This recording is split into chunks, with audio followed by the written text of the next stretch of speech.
Embryonic development. Embryonic development human reproductive system का part है। Human reproductive system के chapter में ये अब छोर का पार्ट हो गया एम्ब्रियनिक डेवलपमेंट। अब तक ह्यूमन रिप्रोडक्टिव सिस्टम में रिप्रोडक्टिव सिस्टम ह्यूमन के कितने थे? 2 थे, male reproductive system, female reproductive system, ये पढ़ा जा चुका। फिर मेल रिप्रोडक्टिव सिस्टम और फीमेल रिप्रोडक्टिव सिस्टम के अंतर्गत जो है टेस्टिस और ओवा पढ़ा गया। फिर टेस्टिस और ओवा में oogenesis और स्पर्मोजेनेसिस के अंतर्गत ओवम और स्पर्म के स्ट्रक्चर पढ़े गए।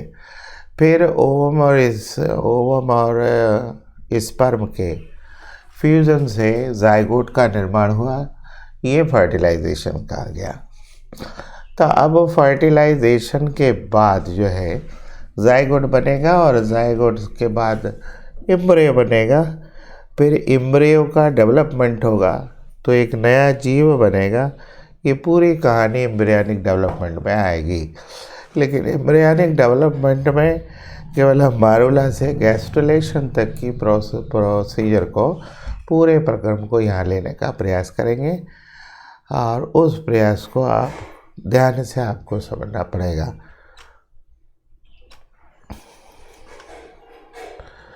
ये प्राथमिक स्टेज है क्लीवेज, इसको हिंदी में विदलन कहते हैं।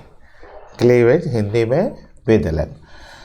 अब आप देखिए कि जब ओवम जो है स्पर्म से फ्यूज होता है तो ये प्रक्रिया फर्टिलाइजेशन कहलाती है और इसके फलस्वरूप युग्मनज यानी जाइगोट का निर्माण होता है। ओवम जो है यह हैप्लॉइड सेल है, स्पर्म भी ये हैप्लॉइड है। ये दोनों गैमेट जो है परस्पर फ्यूज करते हैं तो जाइगोट बनता है। 2 हैप्लॉइड सेल के फ्यूजन से जाहिर सी बात है डिप्लॉइड सेल बनेगी।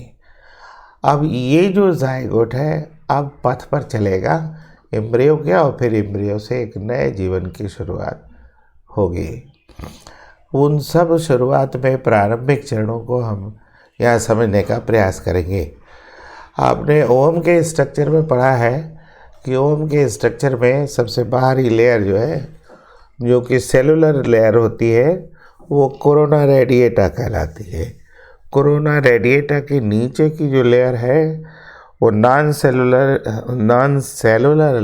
लेयर है, वो जोना पेलुसिडा कहलाती है। और फिर इसके नीचे का जो मेम्ब्रेनस पार्ट है वो वाइट लाइन मेम्ब्रेन है, फिर वो प्लाज्मा है। तो जाइगोट में जो ओवम के स्ट्रक्चर का जो आउटर कवरिंग है जोना रेडिएटा, वो डिसअपियर हो जाता है। यानी जाइगोट में जोना रेडिएटा, कोरोना रेडिएटा नहीं पाया जाता। तो अब zona pellucida, vitelline membrane और साइटोप्लाज्म है। अब यहाँ आगे के सफ़र में, जाइगोट के आगे के सफ़र में, यानी अगले स्टेशन पर भ्रूण तक पहुँचने के लिए बीच में इस जाइगोट का क्लीवेज होगा, यानी कोशिकीय विखंडन की प्रक्रिया होगी, कोश के विभाजन या विदलन की प्रक्रिया होगी।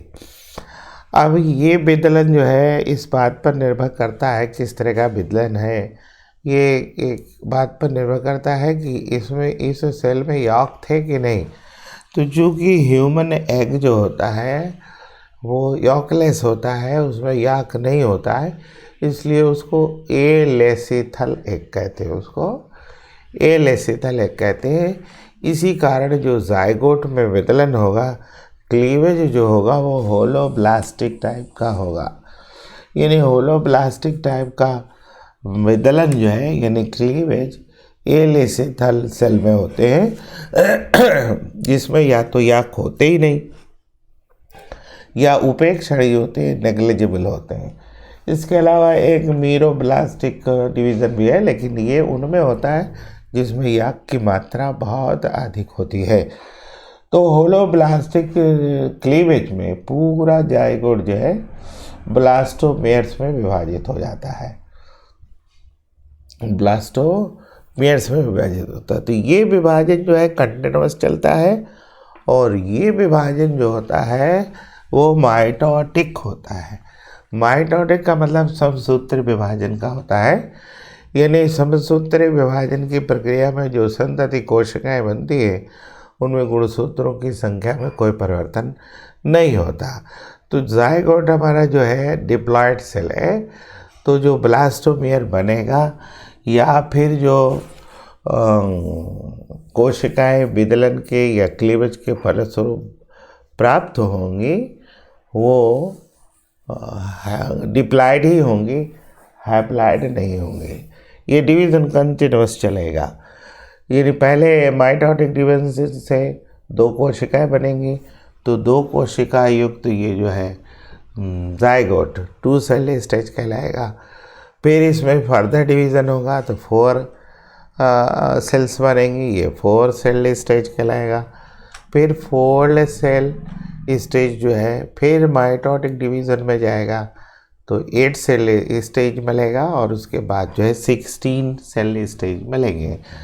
तो जो 16 सेल स्टेज मिलता है ये मारुलावस्था कहलाती है, ये मारुला स्टेज कहलाती है। ये स्थिति है। तो फर्टिलाइजेशन के बाद जाइगोट के डेवलपमेंट की प्रक्रिया में उसमें क्लीवेज होगा, विदलन होगा, कोश की विभाजन होगा, माइटोटिकली कोश की विभाजन होगा। ये 16 सेल स्टेज जो बनेगा ये मारुला कहलाएगा। ये मारुला जो है मलबरी फ्रूट की जैसा दिखाई देता है। मारुला जो है ये एक बाल लाइक सॉलिड स्ट्रक्चर है, ये एक छोटे बाल के जैसा सॉलिड स्ट्रक्चर है और मलबरी फ्रूट की जैसा दिखाई देता है, इसीलिए इसको मारुला कहा जाता है। शाब्दिक अर्थ वहीं से लिया गया, उसके फ्रूट के बोटेनिकल नेम से। ठीक है, तो इसकी कोशिकाएं लगातार माइटोटिकली डिवाइड हो रही हैं। तो डिवाइड होने के बाद पूरी कोशिकाओं को 2 फ्रैगमेंट में 2 भागों में हम बांट लेते हैं। एक वे कोशिकाएं जो पेरिफेरल की तरफ से होती है उनको मैक्रोमेयर्स कहते हैं, और वे कोशिकाएं जो सेंट्रल पोर्शन में आती हैं वो माइक्रोमेयर्स कहलाती हैं। यानी बाहरी कोशिकाएं जो है वो मैक्रोमेयर्स कहलाती हैं, भीतरी कोशिकाएं जो है वो माइक्रोमेयर्स कहलाती हैं। तो जो बाहरी मैक्रोमेयर्स कोशिकाएं हैं वो ट्रोपोब्लास्ट बनाती हैं, ये ट्रोपोब्लास्ट बनाती हैं जो आगे चल कर के प्लेसेंटा के निर्माण में भाग लेते हैं। और जो इनर सेल्स हैं माइक्रोमेयर्स उनको हम inner cell mass, collectively inner cell mass कहते हैं। तो अब मारुला स्टेज में हमको जो डिफरेंट पॉइंट्स मिल रहे हैं, दिखाई दे रहे हैं, जो साइट्स मिल रहे हैं, वो आउटर जोना पेलिसुडा का, उसके बाद ट्रोपोब्लास्ट का, उसके बाद इनर सेल मास का। ये फिर धीरे धीरे आगे जा कर के जो है ट्रोपोब्लास्ट और जोना पेलिसुडा भी धीरे धीरे डिसअपियर होगी। लेकिन डिसअपियर किस तरह से होगी, फिर क्या बनेगा, ये आगे की स्थिति में और इससे अधिक क्लियर होगा। तो एम्ब्रियोनिक डेवलपमेंट का जो पहला स्टेज है जाइगोट के बाद का वो मारुला है। ये 16 सेल्ड स्टेज होती है। इसके सेल तो 2 जगह लोकेट होते हैं, एक बाह्यतम और एक भीतरी। बाह्यतम को ट्रोपोब्लास्ट कहते हैं, वो भीतरी पोर्शन जो है ये इनर सेल मास कहलाता है। अब इसके आगे की स्थिति देखिए। मारुला के बाद जो सेकेंड स्टेज आती है वो ब्लास्टुला कहलाती है।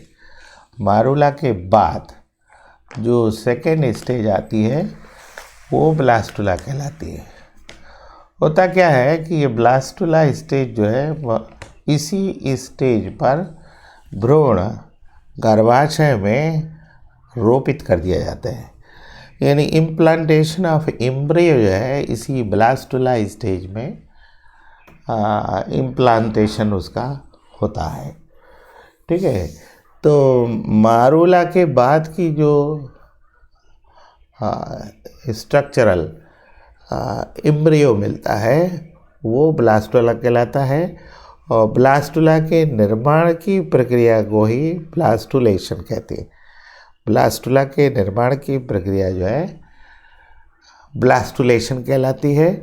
इसमें होता क्या है कि सेल्स जो होती है, जो इनर सेल मास है, वो एक पोल की ओर कंसंट्रेट हो जाती है, एक पोल की ओर कंसंट्रेट हो जाती है, जिसकी वजह से इसमें एक कैविटी का निर्माण हो जाता है और ये कैविटी ब्लास्टोसील कहलाती है। ये कैविटी ब्लास्टोसील कहलाती है, जो कि आउटर यानी बाह्य रूप में जो है ट्रोफोब्लास्ट से आच्छादित रहती है। इसी पूरी अवस्था को ब्लास्टोसिस्ट भी कहते हैं। इसीलिए ब्लास्टुला को जो है ब्लास्टोसिस्ट भी कहते हैं। यानी ब्लास्टुला में अंदर की कोशिकाएं परस्पर विभाजित होती रहती है और इस अंदर की कोशिकाओं को जो बराबर विभाजित हो रही हैं उनको इनर सेल मास कहते हैं।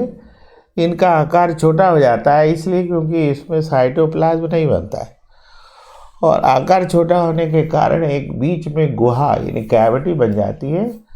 ये कैविटी ब्लास्टोसील कहलाती है। ब्लास्टुला का यह अवस्था ब्लास्टोसिस्ट भी कहलाती है। इसी ब्लास्टोसिस्ट की अवस्था में या ब्लास्टुला की अवस्था में एम्ब्रियो जो है यूट्रस में आरोपित कर दिया जाता है, यानी इम्प्लांटेशन ऑफ एम्ब्रियो जो है ब्लास्टोसिस्ट अवस्था में यानी ब्लास्टुला अवस्था में ही आरोपित किया जाता है। जो बाह्य स्तर होता है ट्रोफोब्लास्ट, ये आगे चल करके प्लेसेंटा का निर्माण करता है और जो इनर सेल मास है ये आगे चल करके भ्रूण एम्ब्रियो के विभिन्न अंगों का निर्माण करता है। ट्रोफोब्लास्ट की कोशिकाओं को सेल्स ऑफ रॉबर कहते हैं, जो कि एम्ब्रियोनिक डेवलपमेंट में धीरे धीरे जा कर के नष्ट हो जाती है। ठीक है, तो इस तरह से मारुला अवस्था जो है ब्लास्टुला अवस्था में आती है। तो ब्लास्टुला अवस्था का जो साइलेंट फीचर है, जो महत्वपूर्ण भाग है, वो ये है कि इसका बाहरी भाग जो है ट्रोफोब्लास्ट कहलाता है, जो आगे चल कर के प्लेसेंटा का निर्माण करता है। यानी ये प्लेसेंटा जो है ये विकसित हो रहे भ्रूण का पोषण का काम करता है। इसके साथ ही साथ जो है भ्रूण को ऑक्सीजन की आपूर्ति करता है। इसका मतलब ये हुआ कि भ्रूण के श्वसन में सहायक हो जाता है। तीसरी जो महत्वपूर्ण बात यह है कि जो भ्रूण में उत्सर्जी पदार्थ बने वो फिर वापस मदर के रक्त में मिला दिए जाते हैं। इसका मतलब ये हुआ कि भ्रूण के एक्सक्रीशन का भी ये काम बड़ी आसानी से कर देता है। दूसरी बात इसमें जो मुख्य चीज़ ये है वो ये है कि इसी स्टेज में एम्ब्रियो का इम्प्लांटेशन भी होता है। तो होता क्या है कि इसका जोना पेलुसिडा जो है धीरे धीरे समाप्त हो जाता है और जो ट्रोफोब्लास्ट है वो यूट्रस की जो आंतरिक दीवार होती है, जिसको एंडोमेट्रियम कहते हैं, उसके सीधे संपर्क में ये आ जाती है। इसकी कोशिकाएं जो है गर्भाशय की दीवार में घुसना प्रारंभ कर देती है और यही जो है रोपण या इम्प्लांटेशन कहलाता है। ट्रोफोब्लास्ट की कोशिकाएं जो है ये विभाजित होकर के दो परतों का निर्माण करती हैं। आप ये देख रहे हैं चित्र में, ट्रोफोब्लास्ट की कोशिकाएं विभाजित होकर के दो सेलुलर लेयर बनाती हैं। जो बाहरी लेयर बनती है उसको कोरियन कहते हैं। अब चित्र में देखिए, जो बाहरी लेयर बनती है वो कोरियन कहलाती है और जो भीतरी लेयर है वो एमनियन कहलाती है। तो कोरियन से घिरा हुआ जो क्षेत्र है वो कोरियानिक कैविटी कहलाता है और एमनियन से घिरा हुआ जो क्षेत्र है वो एमनियाटिक कैविटी कहलाता है। तो एमनियाटिक कैविटी में एक द्रवित पदार्थ पाया जाता है, ये एमनियाटिक फ्लूइड कहलाता है।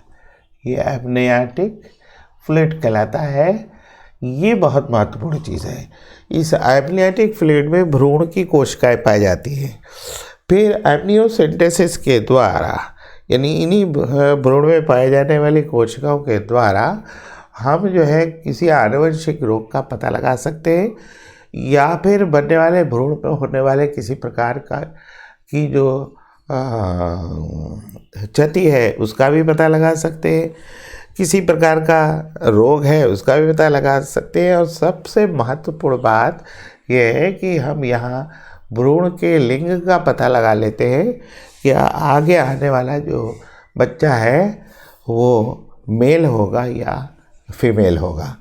तो ये बहुत महत्वपूर्ण चीज़ है यहाँ। और ये बात जो है एमनियोटिक फ्लूइड से हमको पता चली। इससे भी बढ़कर के एक बहुत इम्पॉर्टेंट बात है कि चूँकि एमनियन जो है भ्रूण के सीधे संपर्क में है, एमनियोटिक कैविटी में भ्रूण है और एमनियोटिक कैविटी में एमनियोटिक फ्लूइड है, इस तरह से ये एमनियोटिक फ्लूइड जो है भ्रूण के रक्षा का भी काम करता है।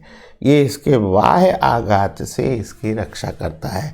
तो these are all about blastula, blastulation, blastocoel, blastocyst, implantation of blastula या implantation of blastocyst. What about chorion and amniotic fluid? Importance of amniotic fluid. ये ब्लास्टुला हुआ, यानी जो हम एम्ब्रियनिक डेवलपमेंट में आप दूसरी सीढ़ी चढ़े, पहली सीढ़ी पर तो हम मारुला पर है, दूसरी सीढ़ी पर हम आ गए ब्लास्टुला पर। हम अब इसके आगे का सफ़र तय करेंगे और वो अवस्था होगी गैस्टुला की। ये अवस्था जो है गैस्टुला की है। इस अवस्था में भ्रूण की कोशिकाएं जो है फिर से व्यवस्थित होना शुरू हो जाती हैं, यानी रीअरेंजमेंट होने लगता है। और भ्रूण की कोशिकाओं के रीअरेंजमेंट में उनकी ये गति जो है ये मार्फोजेनिक मूवमेंट कहलाती है। यानी ब्लास्टुला के बाद ब्लास्टुला के लास्ट स्टेज में उनकी कोशिकाएं रीअरेंज होना शुरू कर देती हैं। रीअरेंजमेंट में कोशिकाओं का ये जो मूवमेंट है ये मार्फोजेनिक मूवमेंट कहलाता है। और इस मार्फोजेनिक मूवमेंट के कारण 3 जननिक स्तरों का, जर्माइन लेयर्स का निर्माण हो जाता है।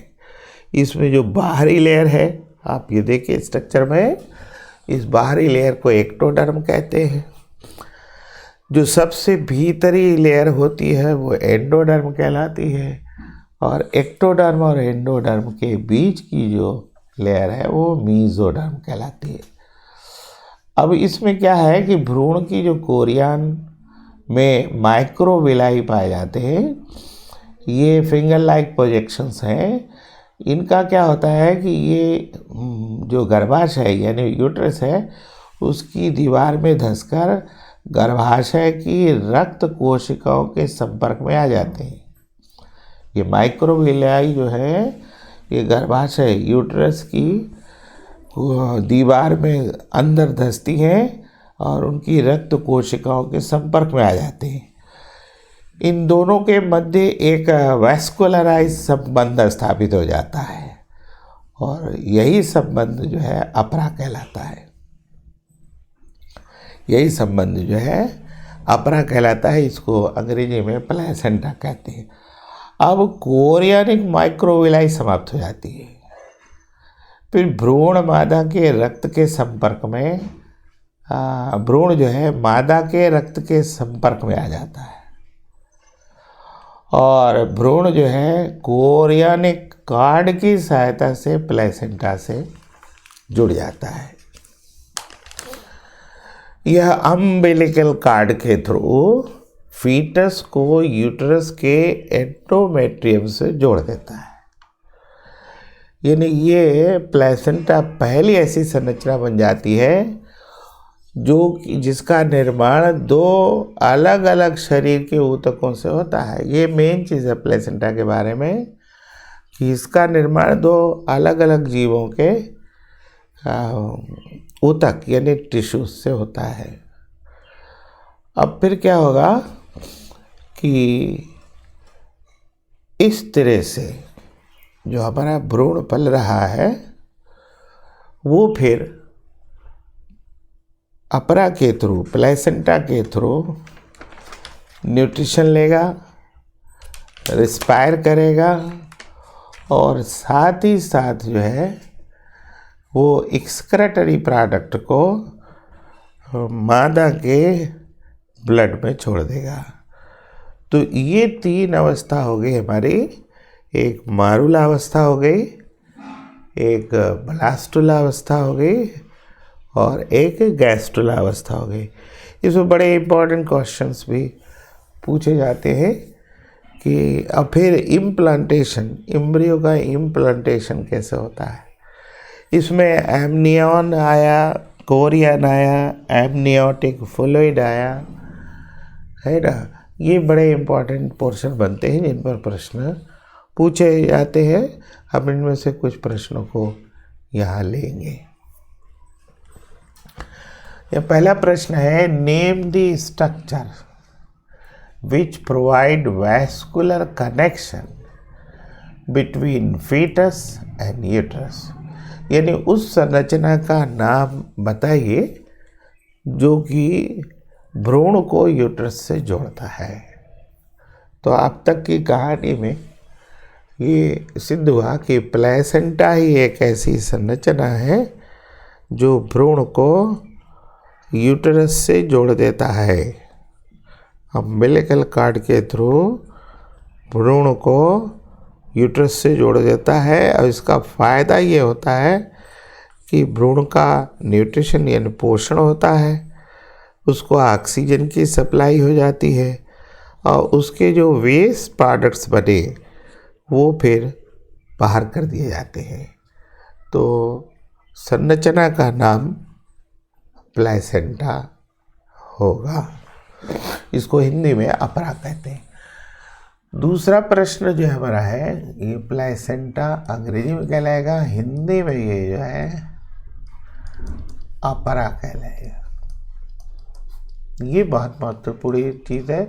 ये 3 मेन फंक्शन करती है।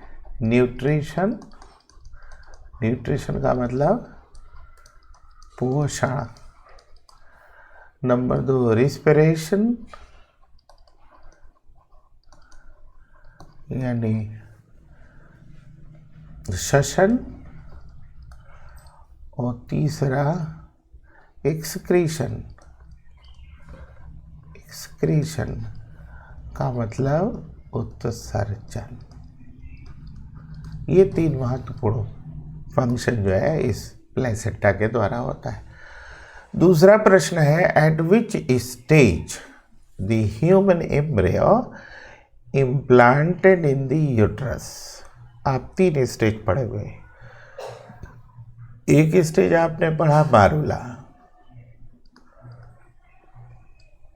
दूसरा स्टेज पढ़ा आपने ब्लास्टुला, और तीसरा स्टेज पढ़ा आपने गैस्ट्रुला। तो ब्लास्टुला स्टेज ऐसी है, ब्लास्टुला, इसी को ब्लास्टोसिस्ट भी कहते हैं, इसी को ब्लास्टोसिस्ट भी कहते हैं। इसी स्टेज में जो है एम्ब्रियो यूट्रस में इम्प्लांट कर लिया जाता है, यानी यूट्रस के एंडोमेट्रियम में ये फिट हो जाता है। इसी को गर्भ का रोपण या फिर इम्प्लांटेशन ऑफ एम्ब्रियो कहा जाता है, फिटस। फिर name the cavity of gastrula. Gastrula में उसके जो माइक्रोमियर्स हैं एक तरफ माइग्रेट कर जाते हैं, एक पोल की ओर कंसंट्रेट कर जाते हैं, जिससे बीच में खाली स्थान बन जाता है। इसी खाली स्थान को गुहा हिंदी में कहते हैं, अंग्रेजी में कैविटी कहते हैं। इस कैविटी का नाम, चूँकि ये गैस्ट्रुला में बना, इसलिए इस कैविटी का नाम गैस्ट्रोसील हुआ। फिर अगला क्वेश्चन है, what are the function of trophoblast. Trophoblast के क्या काम है इन ह्यूमन एम्ब्रियो, यानी मानव भ्रूण में ट्रोपोब्लास्ट का क्या काम है, ये आपने अभी पढ़ा। ट्रोपोब्लास्ट जो है ये आगे चल कर के अपरा का निर्माण करता है और अपरा वो साधन है जिसके द्वारा जो है फीटस जो है ये यूट्रस से जुड़ता है। तो ये एक महत्वपूर्ण कार्य हुआ और जुड़ने के बाद ही ये 3 काम हो रहे हैं, पोषण, श्वसन और उत्सर्जन, यानी न्यूट्रिशन, रेस्पिरेशन एंड एक्सक्रीशन। दूसरी चीज़ ये है कि यही आगे चल करके 3 जर्माइनल लेयर्स भी बना रही है। 3 जर्माइनल लेयर्स भी बना रही है, एक्टोडर्म, मेसोडर्म एंड एंडोडर्म। तो ये हमारा ट्रोपोब्लास्ट का मुख्य कार्य हुआ। हम आगे एक प्रश्न पर चलते हैं। फिर उसमें ये कहा गया explain the function of umbilical card. जो अम्बिलिकल कार्ड है उसका फंक्शन क्या है,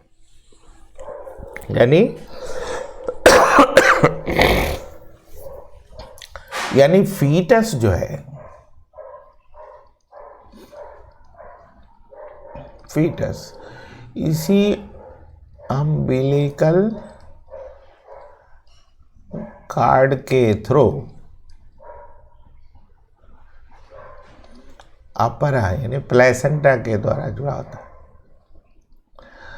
तो सीधी सी बात हो गई कि इसके भी 3 मेन फंक्शन हो गए, यानी न्यूट्रिशन, भ्रूण का पोषण करना, ऑक्सीजन की सप्लाई करना यानी रिस्पिरेशन, और उत्सर्जी पदार्थ को बाहर निकालना यानी मदर के ब्लड में भेजना यानी उत्सर्जन यानी एक्सक्रीशन। ये 3 मुख्य कार्य हो गए इसके। अगला क्वेश्चन है व्हेन एंड वेयर, कब और कहाँ do chronic villi appear in humans, state their function. कब एंड कहाँ है ना, ये क्रोनिक विलाई जो है बनते हैं, दिखाई देते हैं और उनका फंक्शन क्या है। तो क्रोनिक विलाई जो है ये अंगुलाकार प्रवर्ध होते हैं, फिंगर लाइक प्रोजेक्शंस होते हैं जो कि ट्रोपोब्लास्ट लेयर पर बनते हैं। ये जो है आकर के हमारे यूट्रस के, ये देखिए ये यूट्रस है और ये यूट्रस का एंडोमेट्रियम है। इसी एंडोमेट्रियम में ये फिंगर लाइक प्रोजेक्शंस जो हैं धंसते हैं, और फिंगर लाइक प्रोजेक्शन धंसने से क्या होता है कि हमारा जो भ्रूण है वो इस एंडोमेट्रियम पर रोपित कर दिया जाता है, यानी इम्प्लांट कर दिया जाता है। तो ये मुख्य फंक्शन है इस माइक्रोविलाई का, यानी इस माइक्रोविलाई के द्वारा फीटस जो है वो मदर से रिश्ता कर लेता है, यानी कनेक्ट हो जाता है। अगला क्वेश्चन है what are the structure and functions of the placenta. What are the structure and functions of the placenta. Placenta हमने आपको बताया कि ये वो स्ट्रक्चर है जो 2 डिफरेंट बॉडी के टिश्यूज़ के मिलने से बनता है, यानी 2 डिफरेंट बॉडीज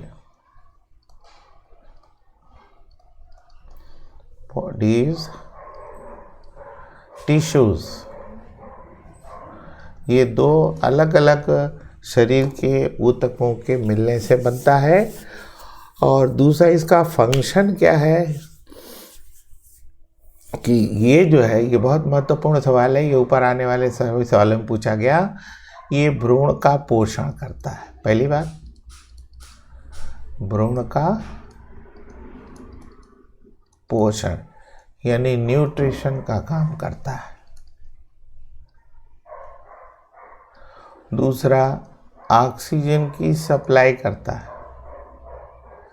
मतलब रिस्पिरेशन का काम करता है। और भ्रूण के वेस्ट प्रोडक्ट्स जो हैं वेस्ट प्रोडक्ट्स उनको मदर के ब्लड में छोड़ देता है। तो इस तरह से ये एक्सक्रीशन का भी काम करता है। ये मेन चीज़ हो गई। यानी ये जो है न्यूट्रिशन का भी काम करता है, ये रिस्पिरेशन का भी काम करता है, और साथ ही साथ ये जो है एक्सक्रीशन का भी काम करता है। ये बहुत महत्वपूर्ण प्रश्न था जो पूछा गया। अब अगले प्रश्न में चलिए। इसमें प्रश्न ये कहा गया, प्रश्न का आंसर ये है, जो पीछे के प्रश्न का आंसर दिया गया कि ये न्यूट्रिशन का भी काम करेगा, यानी it provides nutrition and oxygen to the developing embryo. ये विकसित हो रहे भ्रूण के लिए पोषक पदार्थ पहुंचाने का काम करेगा। ये विकसित हो रहे भ्रूण के लिए ऑक्सीजन की भी सप्लाई करेगा। It removes carbon dioxide and other excretory products from the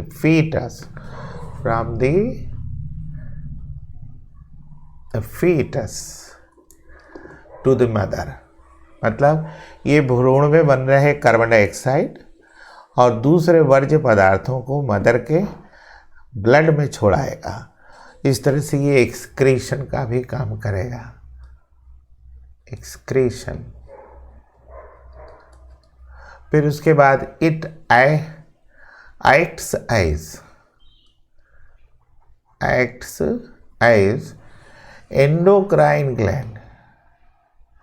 ये एंडोक्राइन ग्लैंड की तरह से भी काम करता है, क्योंकि एज इट सीक्रेट्स हार्मोन, ये human chorionic gonadotropin, human chorionic gonadotropin hormone. फिर ह्यूमन प्लेसेंटल, दूसरा हार्मोन ह्यूमन प्लेसेंटल लैक्टोजन। इसके अतिरिक्त ये एस्ट्रोजन एंड प्रोगेस्टेरॉन का भी स्रावन करता है। तो इन हार्मोनों के स्रावन के कारण हम ये कह सकते हैं कि ये एक एंडोक्राइन ग्लैंड की तरह से कार्य करता है। फिर अगला प्रश्न ये लिया गया, give differences between blastula and gastrula. Blastula और गैस्टुला में अंतर क्या होगा? तो ये दोनों जो है डेवलपमेंटल स्टेजेस हैं किसके? भ्रूण के, एम्ब्रियो के। इसमें ब्लास्टुला स्टेज पहले आती है, गैस्टुला स्टेज बाद में आती है। जो ब्लास्टुला होती है ये सिंगल लेयर्ड स्ट्रक्चर होती है, लेकिन जो गैस्टुला होती है ये ट्रिपल लेयर्ड स्ट्रक्चर होती है। यानी इसमें केवल ट्रोफोब्लास्ट होता है ब्लास्टुला में, जबकि गैस्टुला में एक्टो, मीजो और एंडोडर्म तीनों हो गए।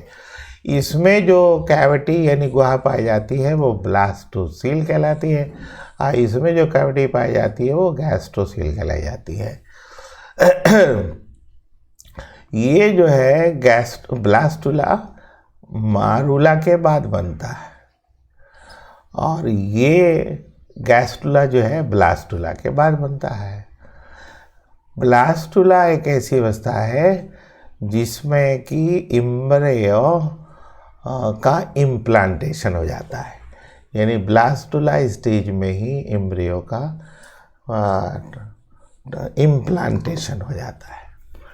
अब ये अंतिम क्वेश्चन है जो इसका जवाब अभी दिया गया, यानी placenta act as endocrine gland. Placenta जो है एक अंतःस्रावी ग्रंथि की भांति कार्य करता है। एक्सप्लेन, यानी इसका एक्सप्लेनेशन दीजिए। तो उसमें ये देखिए हमने लिखा हुआ है कि ये कई तरह के हार्मोन स्रावित कर रहा है।